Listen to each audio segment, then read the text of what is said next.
Messengers, raise your voice. Wajumbe, inueni sauti zenu. Paza sauti yako mchungaji, mshahara usikupumbaze.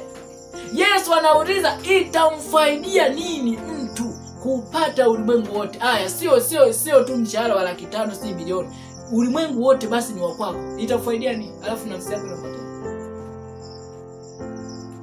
Yaani dunia nzima hiyo ni ya kwako. Ingia CRDB, toa hela, NMB we toa. Ukiamua kulala na wanawake wengi, ingia tu hoteli hii ya 5 stars, ingia unalala kitanda hiki, unarukaruka, unakojoa humo ukiamua. Yaani unafanya whatever you want to do. You live luxurious life. You anywhere you want.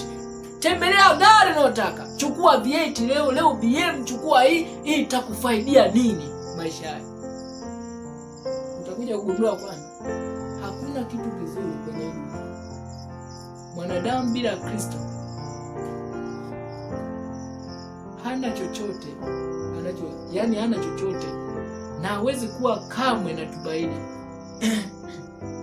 Mwanadamu asiye na Kristo hawezi kuwa na furaha ya kweli, hawezi kuwa na amani ya kweli, kwa sababu amani ya kweli haipatikani kwa yeyote isipokuwa kwa Kristo. Tulipoteza baada ya uasi, na ili kuipata tena ni lazima tuungane na